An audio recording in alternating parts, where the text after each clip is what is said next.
Bonjour chez vous, bienvenue dans 100% Femmes, une émission entièrement dédiée à la jante féminine. Aujourd'hui, nous revenons avec celle que l'on appelle coach, Madame Sangaré, Mada, donc vraiment, pour refaire encore peut-être les présentations. Je suis sûre que vous l'avez déjà vu dans notre précédente émission, mais pour ceux qui vont la découvrir aujourd'hui, elle est chef de plusieurs entreprises, elle est coach matrimonial, elle est aussi présidente du Forum africain des femmes entrepreneurs en Côte d'Ivoire, elle est leader politique et elle est aussi directrice stratégique d'Aqaba City. Et bien aujourd'hui avec elle, on va parler d'un thème qui va faire du bien aux hommes, n'est-ce pas? Je l'espère bien, Lise. Bonjour coach. Bonjour Lise, ça va Comment bien? ça va? Oui, ça super, peut aller. Super. Encore mieux si on parle aujourd'hui de nos compagnons de tous les jours. Ouais. Les femmes disent que très souvent, on est toujours en train de... on les cisaille. Mais aujourd'hui, là, il faut un petit peu qu'on parle aussi des hommes. Alors, depuis notre dernière émission, beaucoup de femmes nous ont appelés, nous ont interpellés, en disant que oui, ça serait bien de parler un peu de l'infidélité des hommes. Qu'est-ce qui pousse les hommes à devenir infidèles? Et puis... quand une femme attrape son mari en infidélité, quelle devrait être sa réaction? D'accord. Lise, déjà bonjour à tous nos abonnés. Et pour dire qu'aujourd'hui on parle des hommes, un mal nécessaire. Oh. Oui, on entend déjà un mal nécessaire, bien sûr. Pour dire que, comme je le disais la dernière fois, ce sont en même temps nos enfants et nos rois. Et pour dire que par moments ils peuvent dévier comme de bons enfants. De l'infidélité, avant de rentrer dans le besoin humain, très souvent j'aime d'abord interagir par le besoin spirituel. Vous êtes d'accord avec moi que l'infidélité est interdite dans nos livres saints. Il n'y a pas d'argument, il n'y a pas de raison qui tienne pour amener un homme à l'infidélité. L'adultère est condamné à 100%. Voilà, il n'y a pas de raison. On ne se dit pas oui, je le fais parce que non. Dieu a dit de ne pas le faire. Il ne se dédie pas, sa parole ne s'inverse pas. L'adultère ne se fait pas. On ne s'approche même pas de l'adultère. C'est pas bon. Maintenant, quand l'homme se retrouve dans ce genre de situation, j'aime bien le dire souvent, l'homme, quand il s'agit de son histoire d'amour, il réfléchit plus avec le cœur que la tête. L'homme ne réfléchit avec la tête que lorsqu'il est en business. Ok, on est là, on écoute. L'homme ne réfléchit effectivement qu'avec sa tête lorsqu'il est en business, que lorsque l'homme se retrouve dans une histoire de femme, c'est automatiquement ce que le cœur veut. Et vous êtes d'accord avec moi que le cœur ne fait que ce que lui pense bien pour lui. La tête est dans le discernement. Est-ce que ce que je fais, c'est bon, c'est pas bon? Le cœur, lui, c'est pas son problème. Ça, je le veux. Et il te dit à chaque instant, je le veux. Et débrouille-toi pour me l'amener. Vous comprenez? Donc, automatiquement, dès qu'un homme voit une femme de son genre, carrure, bien, pas derrière, bien, pas devant, bien, automatiquement, il se dit, celle-là, je la veux. Mais souvent, c'est la spiritualité qui éloigne d'autres hommes de l'infidélité. À un certain moment, ça revient chez tous les hommes. Avoir envie d'aller avec une femme qui voit et dit « Waouh, mais celle-là, elle n'est pas mal. Hein. » Mais après, il dit « Ah non, je n'ai pas le droit de faire ça, ma religion me l'interdit. » Et puis après, il te dit « Mais attends, elle n'est pas plus belle que mon épouse. » Mais non, attends, je n'ai pas détruit mon foyer pour une histoire de fesses. Ça, c'est l'homme qui a déjà une éducation de base bien ficelée et une spiritualité bien saine. Bon, celui qui n'est pas trop dans ce carnaval-là, qui se dit, ça, Dieu, il va attendre, hein, franchement, ça, c'est trop beau. Il faut que je me lance dans ça. Voilà, il va se retrouver là-dedans. Il se retrouve là-dedans parce que c'est son genre. Il se retrouve là-dedans parce qu'il se sent bien. Il se retrouve là-dedans parce que tout simplement, la chair a pris le dessus sur son âme. Et en général, tu sais que humain est égal à erreur. L'humain en tant que tel est égal à erreur. Voilà, Lise. Mais là, c'est vrai que tu as plus cité les hommes ordinaires, parce que tu as mis un peu la spiritualité de côté. Parce que je suppose que selon toi, un homme qui est spirituel, normalement, ne devrait pas le faire. Mais cependant, comme tu le sais bien, nous sommes ici sur une chaîne chrétienne Et on va dire sur 100 femmes qui appellent pour se plaindre, eh ben, on va dire 98%, ce sont des femmes chrétiennes. Ce sont des couples chrétiens, hein, et qui se plaignent en fait exactement des mêmes problèmes que les femmes qui ne sont pas chrétiennes aussi. Ben voilà, en ce moment, nous nous retrouvons dans un monde, comme je l'ai dit, où la chair a pris le dessus sur l'esprit, la modernisation, l'évolution, la civilisation, d'où le sexe n'est plus un tabou. Le sexe n'est plus quelque chose de si grave, c'est quelque chose qu'on peut faire rapidement passer, et puis ben voilà, parce que pas derrière, le subconscient ne retient rien de mauvais. Mais il faut dire que, comme je l'ai dit, les hommes, c'est des âmes assez faibles en matière de sexe. Des âmes assez faibles en matière de sexe. Il n'y a pas une âme plus faible en matière de sexe que l'homme. L'homme, quand il a ses envies, dans toutes les positions, on peut le rattraper. Dans toutes les positions. Voilà pourquoi souvent, il dit, les femmes trouvent que je m'attarde un peu sur elles par rapport aux hommes. Vous comprenez qu'une femme peut être fidèle pendant des années. Mais c'est trop compliqué quand on le demande à un homme. Quand tu as un époux, tu ne veux pas qu'il se retrouve dans cette situation. Débrouille-toi le maximum possible. Parce que j'ai toujours dit qu'en matière d'infidélité, l'homme est toujours à la porte. Il est toujours à la porte, n'est jamais dans la chambre en matière d'infidélité. Donc débrouille-toi. Soit tu le pousses vers la chambre, ou bien à chaque fois quand tu le pousses, dès qu'il a un pied dehors, il est parti. C'est clair. Il y en a d'autres qui sont dans la perversité. Et d'autres sont dans l'obsession. D'autres sont des obsédés sexuels. Ça, c'est une maladie. C'est pour dire, même si tu lui donnes sa fille, il peut coucher avec elle. Et d'autres sont dans la perversité. C'est-à-dire, chaque fois que Dieu fait, il a envie de découvrir encore le sexe autrement. Toi, la femme, si tu veux, tu te mets sur ta tête pour faire l'amour avec lui, c'est pas son problème. Puisque lui, il doit découvrir le sexe dans tous ses sens, mais tu te mets sur ta tête, il va aller trouver une qui est sur ses pieds. Tu te mets sur ton bras, il va trouver une qui est sur son dos. Tu te mets sur tes seins, il trouve une qui est sur ses fesses. Donc lui, c'est compliqué, on ne peut pas l'arrêter. Mais tout est une question de base. Vous comprenez que on éduque l'enfant sur tous les plans, sauf le volet sexuel. Très souvent, c'est les filles qu'on a l'habitude d'éduquer sexuellement.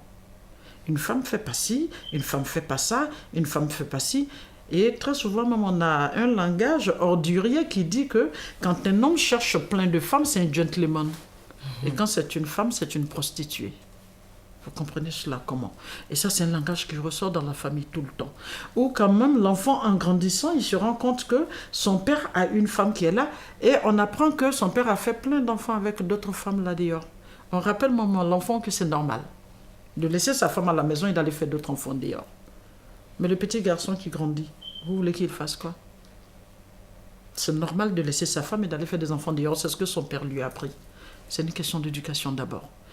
Le petit garçon qui naît et qui se rend compte que dans le couple, son père et sa maman ne sont jamais en train de faire palabre parce que maman ne se plaint jamais pour dire « Ben tu vois, papa il a d'autres femmes dehors, il a d'autres enfants dehors, il fait ceci, cela. » Non. Mais quand tu grandis dans ce contexte-là, lui-même il se rend compte qu'il y a des choses qu'on ne fait pas. Mais nous n'avons pas le temps d'éduquer le petit garçon sur ce plan. Et quand il grandit, qu'il est jeune, à la maison, lui il a le droit d'aller en week-end.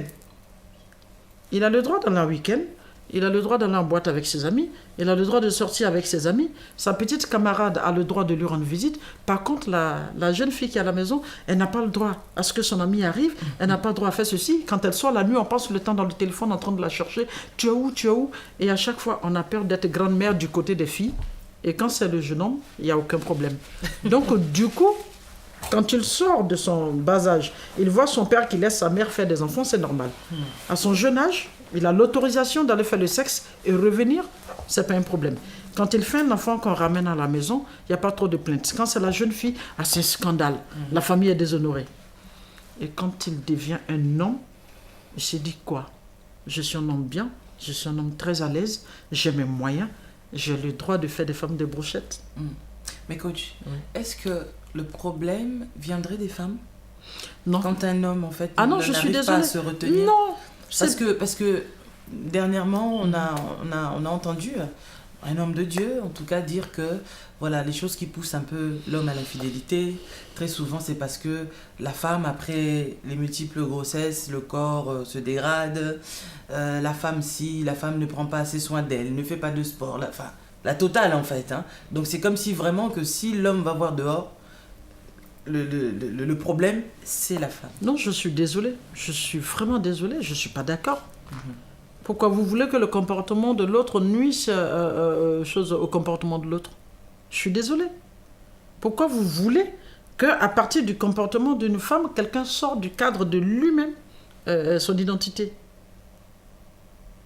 C'est vrai qu'en matière de couple, les responsabilités sont partagées. Lorsque le sexe n'est pas bien nourri, lorsque chacun a une allure qui commence à déranger l'autre, l'autre se rappelle que je l'ai mariée, elle était un peu plus fine, mais aujourd'hui le ventre est par devant, les fesses ne font pas derrière, les seins ressortent un peu trop. Je vais rechercher la forme de ma femme un peu ailleurs. D'accord, les responsabilités sont partagées, mais j'ai toujours dit que le défaut de l'autre n'empêche pas l'autre d'être correct. Nous sommes tous de grandes personnes. Je ne suis pas trop d'accord pour cela. Mais par contre, dans le couple, il se trouve que le comportement de l'autre peut attirer l'autre vers l'infidélité. C'est possible. Mais, coach, il y a de ces femmes qui sont des femmes, on pourrait se dire qu'elles sont parfaites. C'est-à-dire sur tous les plans, l'homme est fier de sa femme, il sait vraiment que c'est une femme qui est correcte. Mais maintenant, qu'est-ce qui peut pousser un homme semblable, un homme pareil, à quand même aller voir ailleurs? C'est juste l'idée de chercher l'herbe plus verte ailleurs, ou c'est quoi? Tout simplement parce qu'il est homme. Ah. C'est celui-là qui est l'éternel insatisfait. L'homme avec petit h est un éternel insatisfait. C'est quelqu'un qui est tout le temps en mission. C'est quelqu'un qui est tout le temps dans la découverte. Il n'y a pas plus costaud qu'un homme. C'est-à-dire, il cherche dans l'air, il trouve pas. Même dans l'eau, il va y chercher, il trouve. Ça, c'est l'homme, ça. C'est ce qui fait l'homme. Donc, du coup, tu ne peux pas le cerner. Tu ne peux pas savoir qu'est-ce qui peut l'arrêter. C'est ça, l'homme. Donc, à chaque fois que ton mari te laissera qu'il part chercher une femme, c'est pas parce que tu es une mauvaise femme. Eux-mêmes, ils le disent souvent, que si je trompe ma femme, c'est pas parce que je ne l'aime pas. Je me trompe juste de femme. Mais pas parce que je n'aime pas ma femme. Eh bien. Ils le disent. Et ils s'encouragent en cela. Ah ouais. C'est pas parce que je n'aime pas ma femme que je la trompe, je me trompe juste de femme. C'est tout. Voilà. Parce que, je le disais tout à l'heure, un homme, il trompe sa femme et quand tu le surprends, il se met en genoux et demande pardon. Quand tu lui dis que je divorce, il pleure. Mais celle avec qui il fait là-bas, est-ce qu'elle ne pourrait pas te remplacer? Et je me rends compte que ce n'est même pas le cas. C'est l'homme. Donc c'est quoi? C'est juste une question de s'amuser, de passer le temps? Mais comme je l'ai dit, c'est une question d'éducation, c'est une question d'éthique morale. C'est clair. Il y a des hommes qui s'auto-éduquent, qui se disent que je ne peux pas compromettre ma vie de couple. Je ne peux pas hypothéquer la vie de mes enfants pour une affaire de sexe. Il s'assoit, il se contente de sa femme. Ce qu'il aime, il dit. Quand ça ne va pas, il lui dit non, c'est comme ci, c'est comme ça. Il accompagne sa femme à être toujours celle qu'il veut. Mais il y en a par contre qui adorent leurs femmes, mais qui sont destinés à être dans les bras de toutes les femmes. Mais ces gens d'hommes, tu fais quoi? Mais là, je crois qu'on va en venir. L'infidélité de l'homme ne dépend pas de la femme. C'est une question d'éducation et d'éthique morale. Il faut s'autodiscipliner dans la vie. Il faut se donner des objectifs. Tu veux prendre soin de toi-même? Parce que, je le dis souvent, les hommes, spirituellement, chaque femme a son aura. Il y a des femmes avec lesquelles on couche, le lendemain, tu as tous les problèmes du monde. Il y a des femmes avec lesquelles tu passes une nuit aujourd'hui, mais tout roule pour toi. Il y a des femmes avec lesquelles, quand tu couches, elles te brisent des étoiles. Et vous savez, l'adultère détruit tout. Tu ne peux pas être dans le sexe, dans le faux, et prétendre aspirer à l'élévation. C'est pas possible. Un homme qui sort l'argent de sa poche juste pour entretenir l'adultère ne peut pas être un homme riche à vie. Il le sera juste un petit temps. Pour avoir les honneurs, il faut beaucoup s'éloigner de l'adultère. Vous avez remarqué, les grands hommes qui croulent après, c'est rien d'autre quand vous allez chercher. Ils se retrouvent dans les histoires du sexe. Il faut que les hommes comprennent cela. S'ils veulent demeurer, un homme avec des honneurs tout le temps, ils veulent demeurer, ils veulent protéger leur fortune, ils doivent éviter de les mettre très souvent dans l'adultère. Quand vous voyez les grands hommes, demain ils se retrouvent en tapette, c'est ça. L'argent a plus servi. En quoi? Les grands hommes qui se retrouvent en tapette. Ah ouais. Ils se retrouvent avec les caleçons, ils ne peuvent même pas le changer. Parce que l'argent n'a pas été utile à eux-mêmes. L'argent a plus servi à nourrir l'adultère qu'à servir l'utile. C'est difficile de demeurer riche. Quand ton sexe te sert à faire plus mal qu'à faire du bien, ben après ils vont se retrouver avec une impuissance sexuelle. Parce qu'il y a une loi divine qui finit toujours par nous sanctionner des actes que nous posons. Dieu a tout mis en l'homme et il a demandé comment on devait l'utiliser. Il a dit, gardez votre chasteté et trouvez une femme avec laquelle vous serez un. Et à partir de là, vous la mariez d'abord avant de coucher avec elle et lui faire des enfants.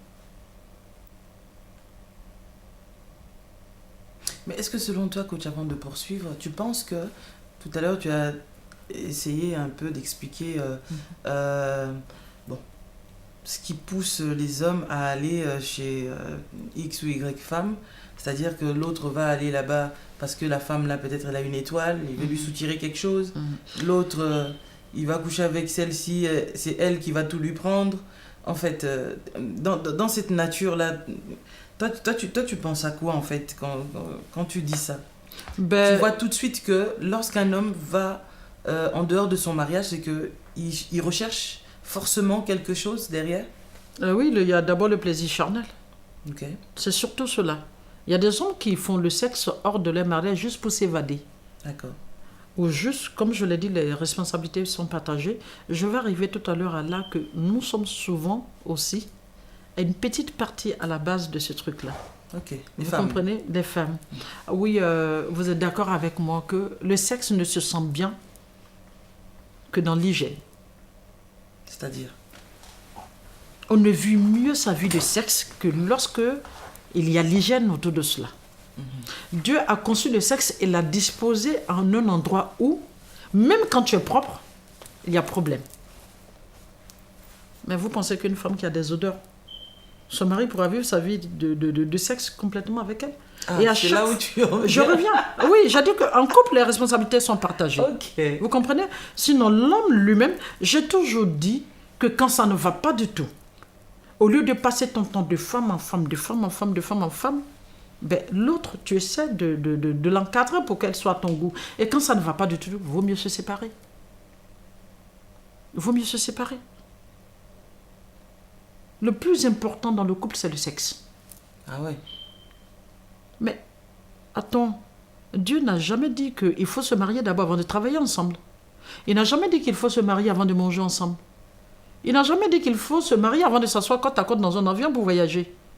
Il a simplement dit, mariez-vous d'abord avant de faire le sexe. Il était très précis. Mais là, peut-être, entre guillemets, je dirais, et dans les couples où l'homme est impuissant, où il peut plus satisfaire sa femme, on fait comment, en fait? Ben là, puisque si c'est le sexe qui est le plus important. Oui, oui. Lise, tu es d'accord avec moi que quand tu vis avec ton homme, ça fait 30 ans, 40 ans de mariage, et qu'après, il y a une affaire d'impuissance sexuelle qui vient se mêler du côté de l'homme, c'est des choses qui se gèrent. Mais quand un homme de 60 ans va marier une fille de 20 ans et qu'il se retrouve dans l'impuissance sexuelle, ah non, tu ne me diras pas qu'il y a problème. Il y a problème. Dans d'autres religions, on vous dira que quand le sexe ne passe plus, asseyez-vous à l'amiable et que créez la séparation pour que chacun puisse aller chercher ça officiellement, là où il faut. Ah ouais. Vous êtes d'accord? Mais puisqu'on dit qu'on se marie pour le meilleur, pour le pire, lorsqu'on est marié avec quelqu'un et qu'en pleine vie de couple, il y a un problème sexuel, mais je crois qu'il faut s'accompagner mutuellement. Il faut s'accompagner mutuellement. Cela ne donne pas une raison d'aller chercher dehors. Il faut trouver la formule.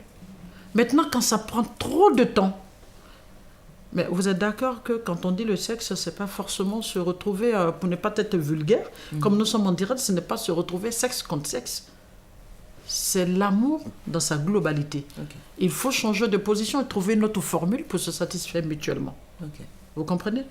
Voilà. Alors, pour revenir à ce que tu disais tout à l'heure, donc c'est-à-dire que on se partage quand même un peu...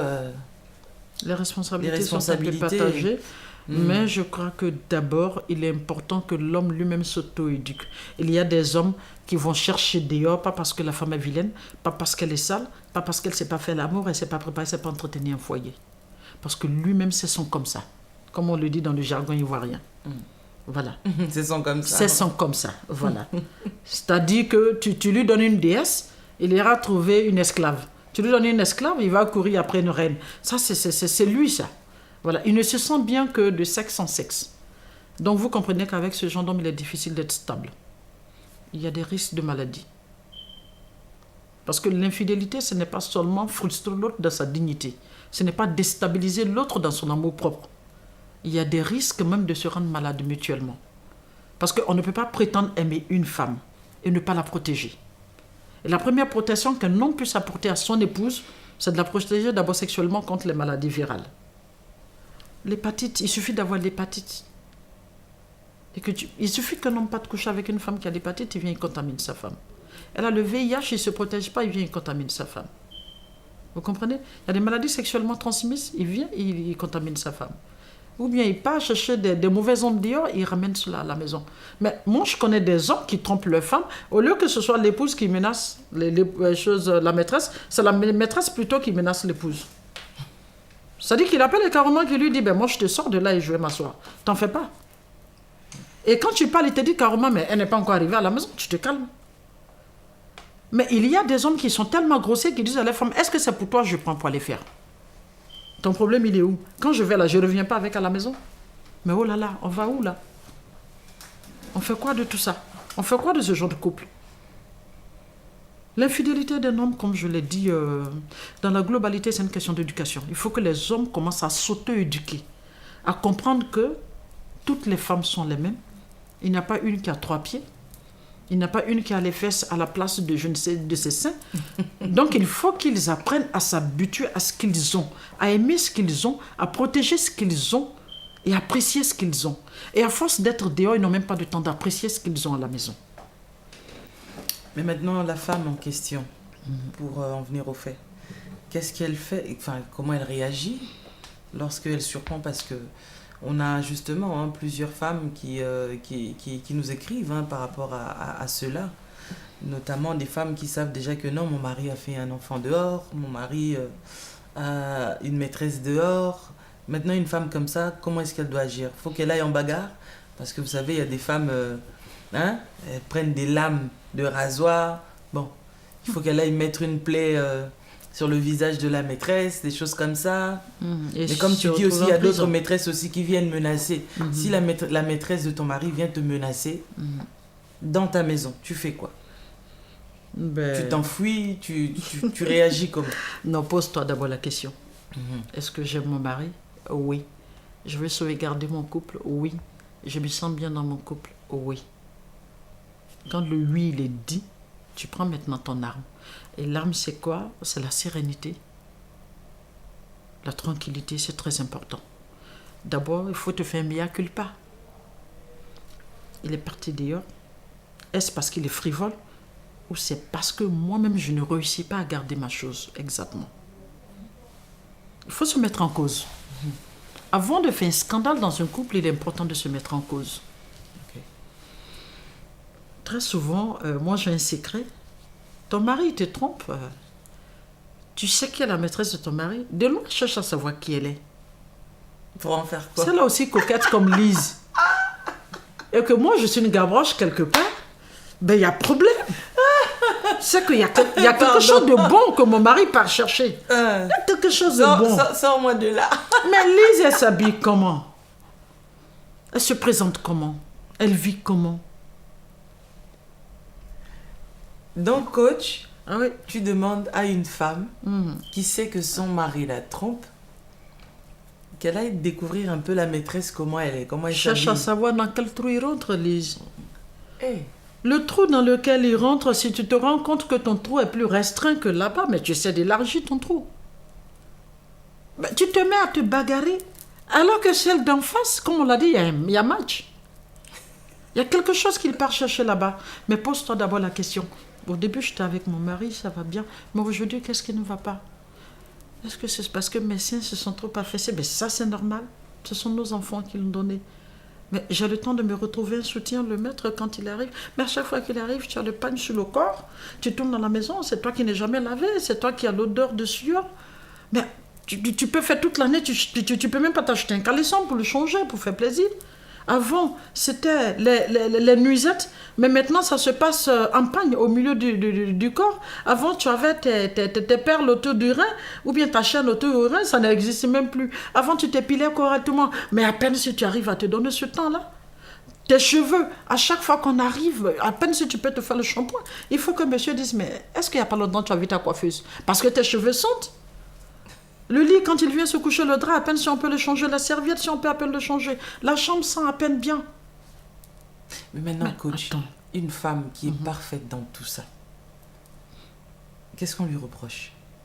Ou qu'est-ce qu'elle doit se reprocher elle-même? Non, là, ce n'est plus toi. Tu as fait un malade en face de toi. Donc, trouve-lui. Oui, trouve-lui des comprimés que tu lui jettes à la bouche. Bon, après, coach, oui. Il y a des hommes aussi qui estiment que leurs femmes, elles sont un peu trop parfaites. C'est-à-dire, tu es beaucoup trop parfaite qu'il a envie peut-être un peu de folie. Mais tu as dit folie. Il est malade. Il est malade. Mais tu vois, wow. tu as déjà vu un fou qu'on attrape dans la rue, qu'on le botte. Non, il a le droit de faire tout ce qu'il veut. Il est fou, ça va pas. Sa chair le dérange, ses envies le dérangent, ça va pas. C'est ce qu'on appelle l'homme frivole. Ça va pas. Dans tous les sens, tout ce qui passe devant lui. Donc là, coach, tu ne donnes pas le conseil à la femme qui est trop parfaite, trop carrée. Tu n'as rien à te reprocher. Continue comme ça. Non, tu n'as rien à te reprocher. Mais peut-être qu'il y a des choses qui dérangent l'homme du fait que, voilà quoi, tu ne ris peut-être plus assez avec ton mari, tu ne partages plus peut-être certaines choses que vous partagez ensemble. Enfin, je ne sais C'est ce que je disais tout à l'heure. Quand tu te mets en cause, quand tu fais un mea culpa, que tu te rends compte que toi, tu n'as rien à te reprocher et que tu es en face d'un gros malade sexuel, ben, toi, tu ne te reproches plus rien. Et lui, tu te rends compte que tu ne peux pas le freiner parce que sa vitesse va un peu trop vite. Tu comprends? Maintenant, tu te poses la question. Est-ce que ce couple-là, je veux encore y rester? Si oui, j'aime encore mon mari. Si oui, ben toi, tu tires ton frère à main de la bagarre. Tu restes en arrière-plan. À beau chercher une femme, on ne peut pas chercher toutes les femmes du monde entier. Laisse-le courir. Toi, tu marches, lui, il court. On fait comment? Soit tu le rattrapes. Coach, tu as dit quelque chose tout à l'heure, qu'il faut aller découvrir sa maîtresse, à quoi elle ressemble, qu'est-ce qu'elle fait.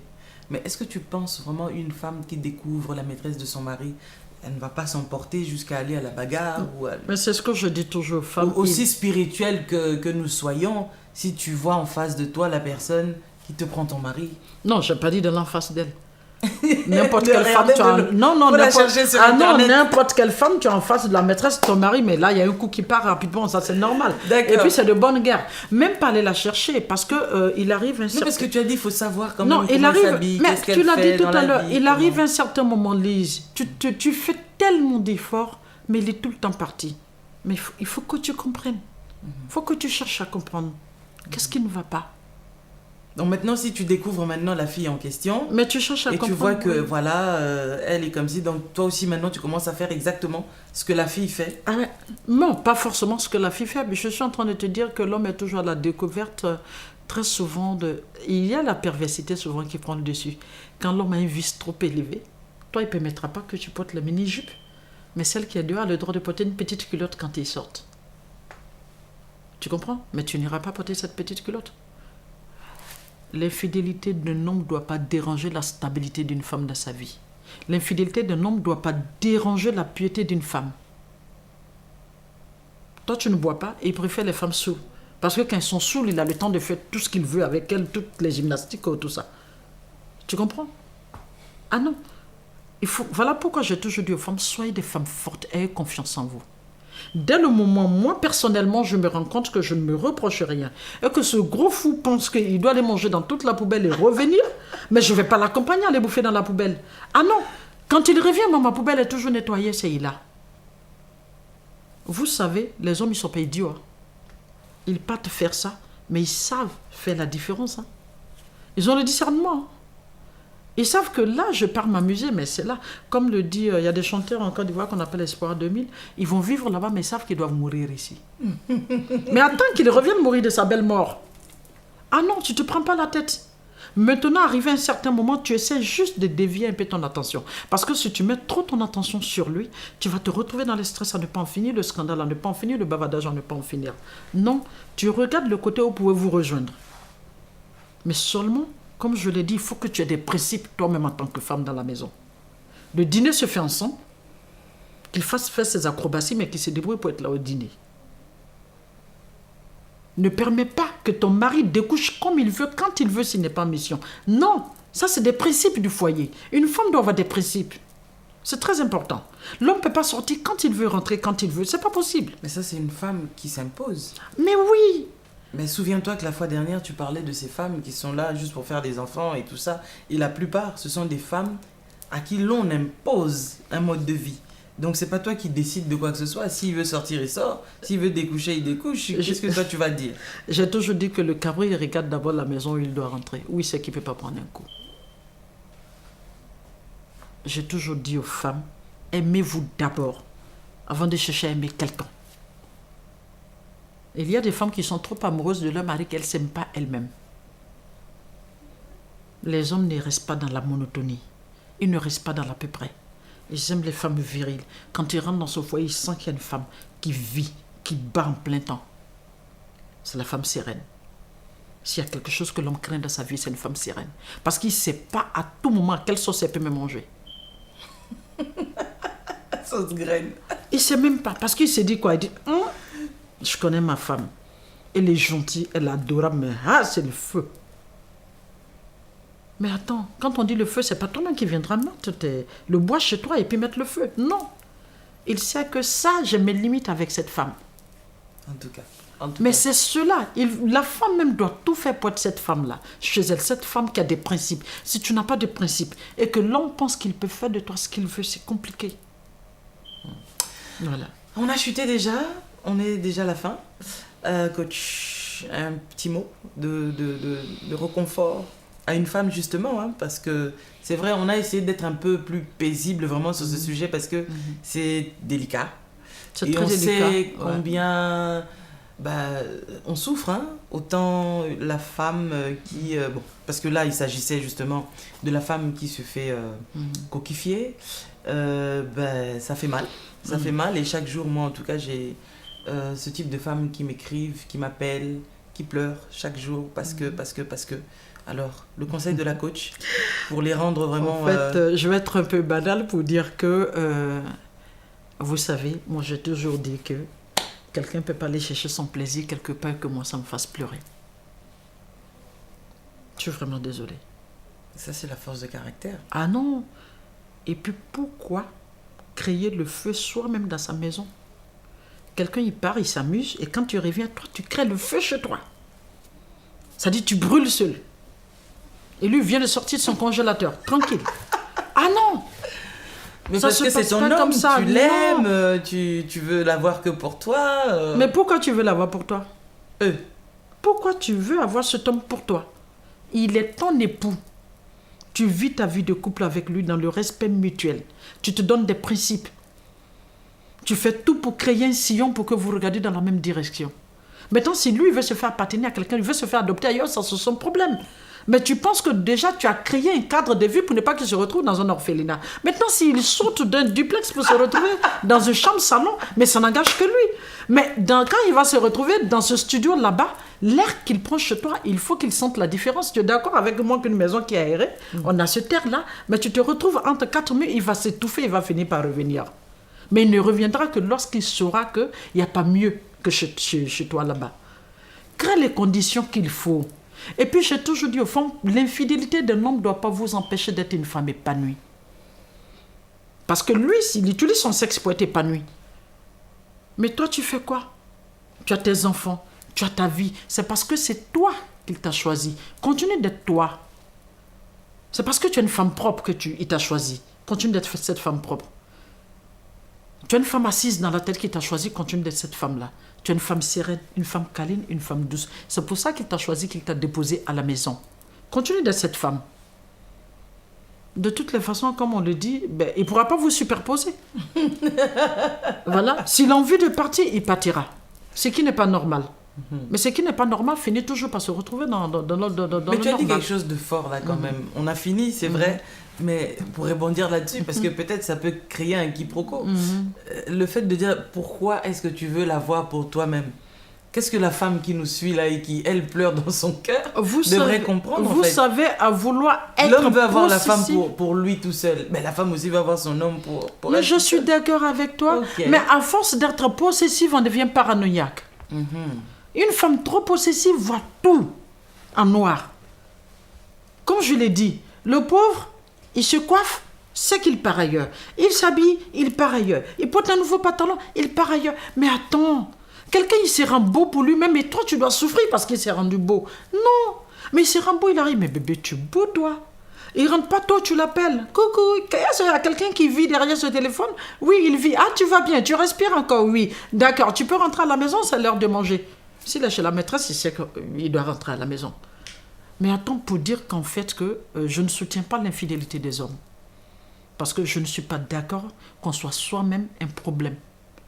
Il faut être une solution pour soi-même. La solution, c'est quoi? C'est bien se tenir, d'avoir des comportements qui puissent vous tenir en haleine. Et si il y a quelque chose à 80% qui tue un couple, c'est l'infidélité. Et surtout les hommes, très souvent, il y a des hommes qui partent, qui savent revenir. Mais il y a d'autres temps que tu ne pars pas les chercher, ils ne reviennent même pas. Tu es obligé de garer ta voiture peut-être devant sa maîtresse, et puis tu tapes, tu lui dis, il est là, oui, dis-lui de venir, que les enfants soient à la maison, on part à la maison. C'est une manière de parler pour dire qu'il y a des hommes qui sont très futés. Il y a des hommes qui peuvent tromper leur femme toute leur vie sans qu'elle ne le sache. Par contre, il y a d'autres, quand eux, ils partent, ils chargent et puis ils viennent à la maison avec. Ça, c'est compliqué. Mais quand tu te retrouves dans ce genre de conditions, je vous demande tout simplement de rester des femmes sereines, de rester des femmes tranquilles, de savoir ce que tu veux. Quand tu te rends compte que c'est difficile avec lui, apprends à être heureuse avec ou sans lui. Mais il faut rester dans le cadre, dans le canevas, de réunir toujours son couple et de tracer les meilleurs sillons pour son couple. Eh ben, c'était encore une fois elle-même, la coach Madame Sangaré. Elle était avec nous cet après-midi dans le cadre de notre émission 100% Femmes. Alors, si une femme me dit que elle n'a pas reçu quelque chose, je vous dis, avec elle, nous recevons des clés. Aujourd'hui encore, elle vous a donné des clés. Donc, écoutez, quand on vous donne des clés, qu'est-ce qu'il faut en faire? Eh ben, écoutez, allez ouvrir les portes. Que Dieu vous bénisse. On se retrouve très prochainement et je sais que vous ne serez pas déçus de ce que vous allez entendre. Soyez bénis. Bye bye. On dit souvent que l'avenir appartient à ceux qui se lèvent tôt. Vous voulez prier, mais vous ne savez pas comment. Retrouvez le prophète Blaise Manzambi tous les jours à 6h et 23h heure de Paris pour vous diriger dans une prière intense. Je compte sur vous, soyez à l'heure. Ça va mon petit? Ça va et toi? On va trouver en puissance. Amen. Retrouvez la prière de juste avec le prophète Blaise Manzambi sur Casarema Satellite 2.